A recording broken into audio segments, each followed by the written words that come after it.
অল্প কয়েকদিন আগে কুড়িগ্রামে গিয়েছিলাম। কুড়িগ্রাম বন্যা দুর্গতদের ত্রাণ দেওয়ার জন্য গিয়েছিলাম ওলামায়ে কেরামের পক্ষ থেকে একটা টিম নিয়ে। আসার সময় শুনলাম ধরলা নদীর উপরে ব্রিজ আছে, ব্রিজ, এই ব্রিজে উঠবো, শুনতে পেলাম ওখানে ঘুঘু মুন্সির কবর। আমরা গাড়িটাকে ঘুরিয়ে ফেললাম, ঘুঘু মুন্সির কবর জিয়ারত করতে গেলাম। গিয়ে দেখি মাঠের মাঝখানে সুন্দর বিল্ডিং ওয়ালা একটা মাদ্রাসা গড়ে উঠেছে আল্লাহর ওলির কবরকে কেন্দ্র করে। আর সেই কবর মাদ্রাসার ময়দানে ফুল গাছের নিচে তার কবর। কবর থেকে একটু সামনে গিয়ে দাঁড়াইলাম, চোখ দুটো বন্ধ করে কোরআন কারীম থেকে তেলাওয়াত করছিলাম আর বড় বড় নিঃশ্বাস নিচ্ছিলাম। আমার ভাইয়েরা, মনে হয় ওই কবর থেকে হোক আর ফুলের গাছের থেকে হোক জান্নাতে একটা সুঘ্রাণ অনুভব করতে পারছিলাম। দোয়া মোনাজাত শেষ করার পর আবার ব্রিজের কিনারে দাঁড়িয়ে মুরব্বী কোনো মানুষকে খুঁজতেছিলাম যে তার কণ্ঠ থেকে একটু ঘটনাটা নিজের কানে শুনতে চাই।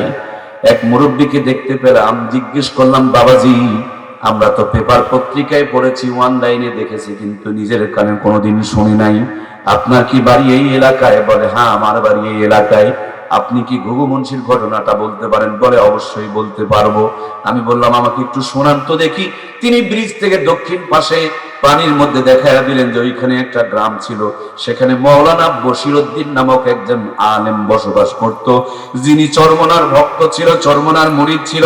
এই মৌলানা বশিরউদ্দিন যখন কোরআনুল কারীম তেলাওয়াত করতেন তখন মাথাটা একটু নড়াইতেন আর তেলাওয়াত করতেন, এই জন্য বন্ধুরা তাকে ঘুঘু মুন্সি বলে ডাকতেন।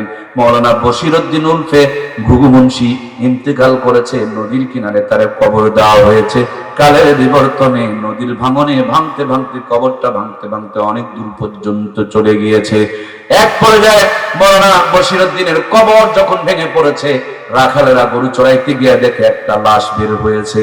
আমাদের খবর দিলে আমরা কবর থেকে লাশখানা তুলে মুখের থেকে কাফনের কাপড় সরাইয়া দেখি মৌলানা বশিরউদ্দিন উর্ফে ঘুঘু মুন্সি 32 বছর পূর্বে বিদায় নিয়েছে। 32 বছর পরে এখনো পর্যন্ত তার দেহখানা, তার পুরা চেহারা, তার দাড়ি, তার চুল, তার চোখ, তার ঠোঁট, তার না প্রত্যেকটা অঙ্গ প্রত্যঙ্গ টসটসা তরুতাজা রয়ে গেছে। এই কোরআন শুধু দুনিয়াতেই সম্মানিত করে না, কবরেও সম্মানিত করে। আল্লাহর হাবিব বলেন, এই কোরআনুল কারীমের সাথে যারা সম্পর্ক কায়েম করবে, কোরআন স্পেশাল ভাবে সিনাই তুলে নিয়ে তাদেরকে জান্নাত পর্যন্ত পৌঁছায়া দিবে। জান্নাতের গেটে যাওয়া মাত্র একজন ঘোষক ঘোষণা করবে, বলবে, ইকরা ওয়ারাতিল কামা কুনতা তুরাতিল ফিদ দুনিয়া। ও আল্লাহর জান্নাতের বান্দাবান্দি, যেইভাবে দুনিয়াতে একটা একটা করে কোরআন থেকে আয়াত তেলাওয়াত করেছিলে, আজকে একটা একটা করে আয়াত পড়ো আর এক এক তালা বিশিষ্ট জান্নাত অর্জন করো। এই জন্য বন্ধু, আমি আপনাদের কাউকে ডাক্তার, মাস্টার, ইঞ্জিনিয়ার বিরুদ্ধে বলি নাই, কিন্তু মূল থিম হলো আগে ইমানদার হবে, তারপরে ডাক্তার, মাস্টার, ইঞ্জিনিয়ার হবে, কোনো সমস্যা। যদি ইঞ্জিনিয়ার বানান, ডাক্তার বানান আর মাস্টার বানান, আর যদি ইমানদার না হয়, ডাক্তার হবে বাটপার। হাসপাতালে বসলে রোগ খুঁজে পাবে না, ক্লিনিকে গেলে 500 টাকা পেলে বাবা বাবা বলে ডাকে। কথা বলুন ঠিক কিনা?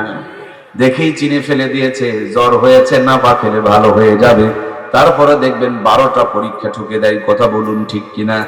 একটা ওষুধ দেখলে চলবে, তারপরে 15টা ওষুধ লিখে ফেলে দিয়েছে। গরিব মানুষ অসুস্থ হয়ে গিয়েছে, আর উনি জুলুম করে তাকে আরো 3 গুণ অসুস্থ, অতিরিক্ত ঔষধ লিখে লিখে বানায় দিয়েছে। এই ডাক্তারগুলোর ভিতরে যদি ইমান থাকতো, ডাক্তারগুলো বাটপার হইতো না। কথা বলুন ঠিক কিনা? আমরা ডাক্তারকে ডাক্তার হিসাবে যদি পেতে চাই, তাহলে ডাক্তারগুলোকেও ইমানদার বানানো দরকার আছে না নাই? আমার দেশে অনেক স্যার আছে, স্কুলে বাচ্চাদেরকে পড়ায়, কিন্তু স্কুলে পড়ে পাস করতে পারে না। স্যারের বাড়িতে প্রাইভেট সেন্টার মুরগি ঘরের মধ্যে যদি আধা ঘন্টা পড়ে, তখন দেখবেন পাস করে। তার মানে স্কুলে আবল তাবল পড়ায় আর প্রাইভেট সেন্টারে আসল মান সাপ্লাই করে। আমার ভাইয়েরা, বলুন তো দেখি, দায়িত্ব পালন না করে স্কুল থেকে যেই বেতনগুলো তুলে খায়, স্যারদের জন্য ওই বেতনগুলো কি হালাল হতে পারে? হারাম টাকা দিয়ে বউকে শাড়ি কিনে দিবেন, যেদিন বাড়িতে থাকবেন না সেদিন ওই শাড়ি পরে পাবলিককে পোজ দিয়ে দেখাবে, আপনার কপালে জুটবে না। কথা বলুন ঠিক কিনা? এই জন্য সারগুলোকে ইমানদার বানাতে হবে। আমার দেশের বহু ইঞ্জিনিয়ার রড বিক্রি করে দেয়, রডের পরিবর্তে বাঁশ ঢুকায় দেয়। জাতি আর বাঁশ খাবে না, কেউ আর বাঁশ ঢুকাবে না। আর বাঁশ ঢুকাতে গেলে কোরআন যদি মেমোরিতে থাকে, রেড সিগন্যাল দিয়ে তাকে বলে দিবে হারাম খেও না, আরামে থাকতে পারবা না, ব্যাটারি ফিউজ হয়ে যাবে, যৌবনের পাওয়ার কমে যাবে, তোমার চোখের সামনে বউ পরকিয়া করবে, কইতেও পারবা না, সইতেও পারবা না। সুতরাং হারাম থেকে দূরে থাকো। আল্লাহর কোরআন যদি প্রত্যেকটা মানুষের কলিজায় দিয়ে দিতে পারি, সোনার বাংলা অল্প দিনেই সোনাতে রূপান্তরিত হয়ে যাবে। কথা বলুন ঠিক কিনা? এই জন্য প্রিয় ভাইয়ারা আমার, মূল মেসেজটা হলো কোরআনের প্রথম বাণী পড়ো, জ্ঞান অর্জন করো। আল্লাহর হাবিব বলেন দ্বীনি ইলম তলব করা প্রত্যেকটা মুসলমানের জন্য ফরজ। ঠিক আছে, যেমন 100% দেই, শীতের পোশাক যেমন 100% পরি, তেমনি মুসলমান দাবি করতে হলে 100% কোরআনের জ্ঞান অর্জন করতেই হবে। কথা বলুন ঠিক কিনা? এই জন্য আমরা কি আমাদের সন্তানগুলোকে কোরআনওয়ালা বানাতে চাই? আল্লাহর কাছে নিয়ত করি আল্লাহ যেন প্রত্যেকের ঘরে ঘরে কোরআনের হাফেজ পয়দা করে দেয়। আবারও বলি আমিন। সম্মানিত প্রিয় ভাইয়েরা, লম্বা আলোচনা শোনার মধ্যে কোনো ফজিলত নাই, ফজিলত হলো মানার মধ্যে। এই কোরআনুল কারীমকে নিয়ে কথা বললাম, আর একটা আমল করতে হবে আমাদের সকলকে, তা হলো 5 ওয়াক্ত নামাজ। আগে নামাজকে ধরুন, নামাজ আপনাকে একদিন ধরবে। যেদিন নামাজ আপনাকে ধরবে, সেই দিন মসজিদ থেকে কেউ আপনাকে দূরে রাখতে পারবে। ফজর আজান হলে বিছানায় আপনাকে কেউ আটকাইতে পারবে। এমন ধরা ধরবে, জান্নাত পর্যন্ত পৌঁছায়া ছাড়বে। কথা বলুন ঠিক কিনা? এই জন্য নামাজ ধরেন। নামাজের মেন্টালিটি, নামাজের শরীর, নামাজের জীবন সব সুন্দর থাকে। সুবহানাল্লাহ বলেন। সারাদিনের হাজার পেরেশানি নিয়ে এশার নামাজ পড়েছেন, আপনার মনটা ফ্রেশ হয়ে যাবে। তাও যদি ফ্রেশ না হয়, ঘুমানোর পূর্বে জায়নামাজ বিছায়া 2 রাকাত নফলে দাঁড়িয়ে যান।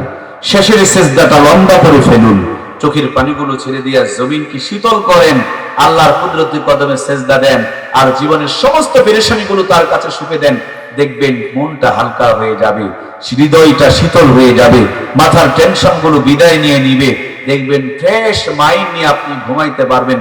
এই জন্য নামাজিদের মানসিক চাপ কম, নামাজিদের প্রেসার কম, নামাজিদের হার্টবিটের সমস্যা কম, নামাজিরা সুস্থ থাকে বেশি। কারণ নামাজিরা তার সমস্ত দুঃখ এবং কষ্টগুলো তার রবের কাছে প্রত্যেক দিন 5 বার শোনায়া দেয়, আর আরশে আযমের মালিক তাদের উপরে রহমত আর বরকত নাজিল করে দেয়। সুবহানাল্লাহ। এই জন্য প্রিয় ভাইরা, আজকের ফজর থেকে 5 ওয়াক্ত নামাজ শুরু করছি তো ইনশাআল্লাহ। আর একটা কাজ করব আমার প্রিয় মায়েরা, আমরা পর্দানিশীন হব। ইটের ফার্মা যদি বেঁকা হয়, ইট তো সোজা হয়। কি গো, সোজা হয়?